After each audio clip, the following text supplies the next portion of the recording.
जब दुख छा जाता है अकेलेपन का, तो ये मैं का ही उत्पाद है, कैसे समझाएं।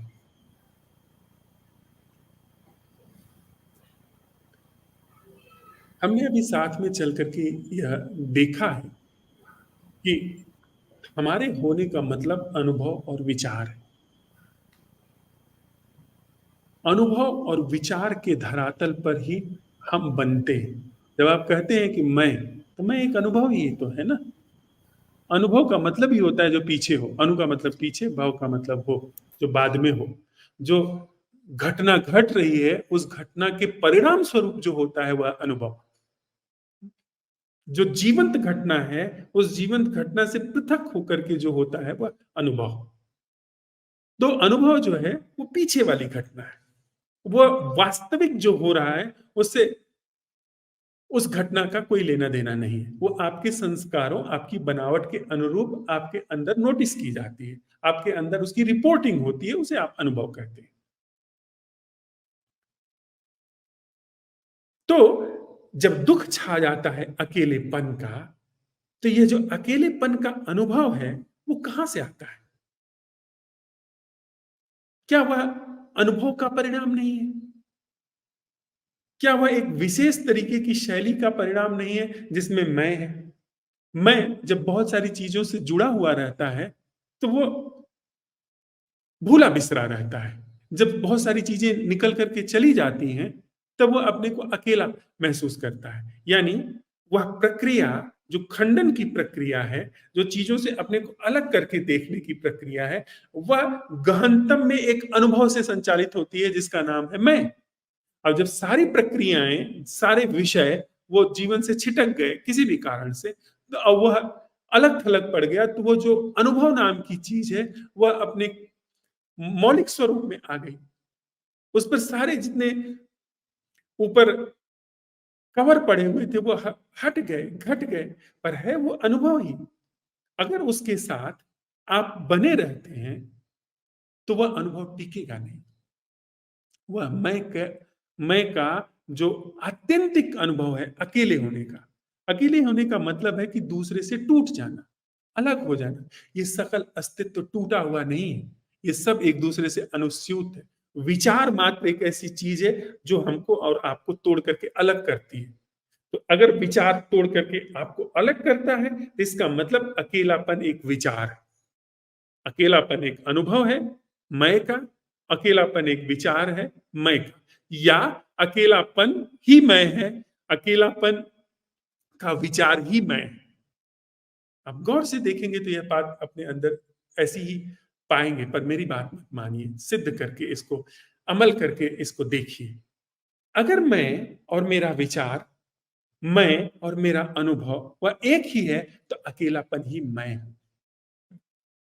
आप बिना अनुभव के अकेलेपन को ला सकते हैं क्या? आप कह सकते हैं कि मुझे अनुभव ना हो पर अकेलापन हो, मुझे विचार अकेलेपन का ना आए पर अकेलापन हो? नहीं कर पाएंगे आप। अकेलापन एग्जिस्ट करने के लिए अनुभव नाम की चीज होनी चाहिए। यानी जीवन से छिटकी हुई ये एक चीज होनी चाहिए, तभी आप कह सकते हैं कि यह अकेलापन है। अब अगर आप उस अकेलेपन के साथ कुछ नहीं करते, थोड़ा निदान की ओर अब आगे बढ़ते हैं। अगर आप उस अकेलेपन के साथ कुछ नहीं करते हैं, कोई दूसरा अनुभव लाने की कोशिश नहीं करते हैं, कोई दूसरा विचार लाने की कोशिश नहीं करते हैं, तब वहां पर निपट रूप से सिर्फ अकेलापन है। और ऐसा अकेलापन है जो दूसरे विचारों से पोषित होता रहता था, जो अनुभव की एक भ्रामक सच्चाई से, जो अपने को ये कहता था कि अनुभव एक सच्चाई है, पर अनुभव सच्चाई नहीं है। अनुभव एक मानी बनाई बात है। वो हमारे आपके संस्कारों से पैदा होता है, हमारी आपकी बनावट से पैदा होता है। अगर उस पर आपने हमने साथ में चल करके यह अंतर्दृष्टि प्रकाशित होने दी कि अनुभव एक वास्तविक घटना नहीं है, सत्य का कोई अनुभव नहीं होता, जीवन का कोई अनुभव नहीं होता, सारे अनुभव असत्य के होते हैं, सारे अनुभव आकलनों के होते हैं। तो अगर अकेलेपन का अनुभव जो कि बड़ा ही सालता है, बड़ा ही पीड़ा देता है, उसके साथ, इस अंतर्दृष्टि के साथ हम बने रहते हैं, कोई छेड़छाड़ नहीं करते हैं, किसी दूसरे के साथ मिल करके उस अकेलेपन को तोड़ने या भरने की कोशिश नहीं करते हैं, तो अकेलापन पूरा खिल करके आता है। मतलब वो जो अनुभव का अकेलेपन का झांसा है, वो अपने को पूरा प्रकट करता है और समाप्त हो जाता है। होश के साथ वही विद्यमान रह सकता है जो स्वयंभू है, जो बुद्धि के द्वारा बनाया नहीं गया है। अकेलापन गया, निश्चित चला जाएगा। अगर अकेलेपन के साथ आप छेड़छाड़ न करें, जल्दी से किसी चीज में व्यस्त न हो जाएं, जल्दी से एक नया साथी न खोज लें, या अकेलेपन को कहने की निंदा न करने लगे, हमेशा उसकी भर्त्सना कि मैं कैसे अकेला छूट गया, सारे लोगों के साथ हैं। मैं घबराए नहीं कि अब भीतर मैं एकदम अकेला होता चला जा रहा हूं। इससे आप थोड़ा सावधान रहें, तो आप पाएंगे अकेलापन जड़मूल से चला गया, कुछ और जगह लेता है, जो न अकेला है न किसी के साथ संग वह है। वह कुछ और है जो हमारे जीवन में पाया जाए।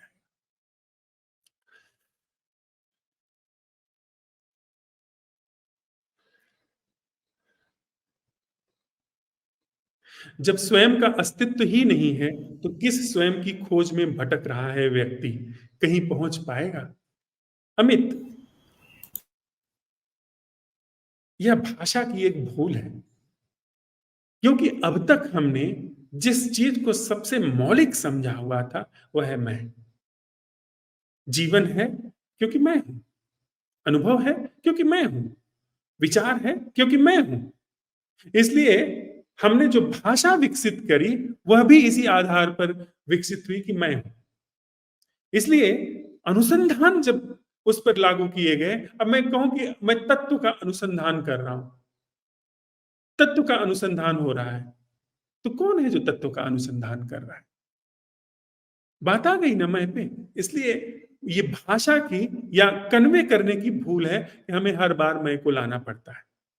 पर असल बात क्या है? सत्य का अन्वेषण, सत्य का अनुसंधान, सत्य का उद्घाटन। अगर उतने गहरे तल तक आप देख सकते हैं, तो आप फेंक दीजिए इस मैं के सत्य, मैं को खोजने की, स्वयं की खोज को फेंक दीजिए। आप उस वहां नाम रख दीजिए कि सत्य की खोज है, पर आप भटकिए नहीं फिर कि सत्य का अन्वेषण। फिर ये मत कहिए कि वह कौन है जो सत्य की खोज करने जा रहा है।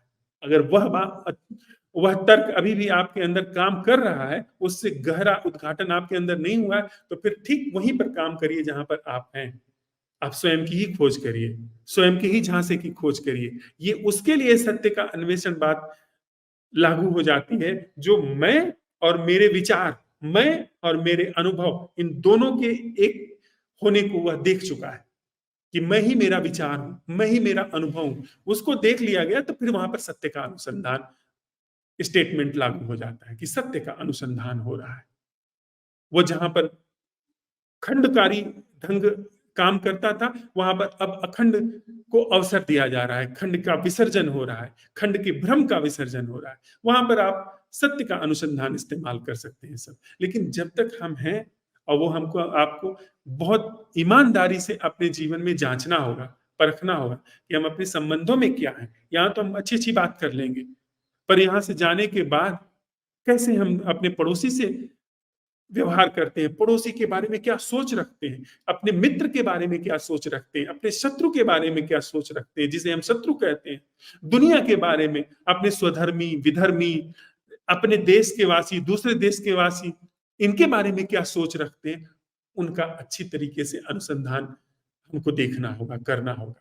वही हमारी जांच होगी कि हम वास्तव में किस धरातल पर हैं। अन्यथा बड़ी चूकें हो रही हैं। जो बड़ी से बड़ी दुर्घटना है, वो ज्ञान की दुर्घटना है। पिछले सदी में तो बहुत व्यापक रूप से विस्फोट हुआ है इसका, कि हम जान सब रहे हैं, तंत्र जान रहे हैं, योग जान रहे हैं, सूफी जान रहे हैं, पर जीवन का असल कुछ और कहता है। जीवन की वास्तविकता कुछ और कहती है। जरा सा जीवन टेढ़ा होता है कि मुंह की खा लेते हैं, एकदम विकल हो जाते हैं, विह्वल हो जाते हैं, नशे में जाने लगते हैं, विषाद गहन होने लगता है, अवसाद गहन होने लगता है, आत्महत्या तक की वृत्तियां। मैंने तथाकथित रूप से आध्यात्मिक व्यक्तियों, जिनको हम आध्यात्मिक व्यक्ति कह रहे हैं, उसमें सैकड़ों लोगों को अवसाद से ग्रसित होता हुआ पाया है, बुरी तरीके से अवसाद में डूबे हुए हैं। तो ये हमको जांचना है कि वास्तव में हमारे लिए क्या लागू है।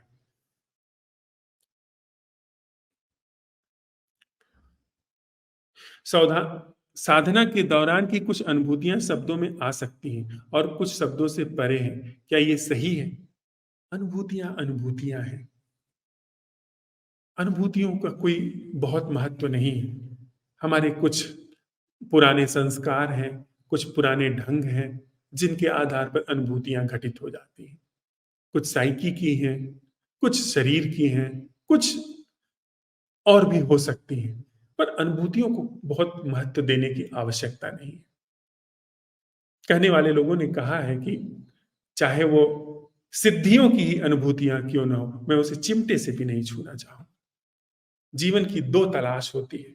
एक शक्ति की तलाश, दूसरी है सत्य की तलाश।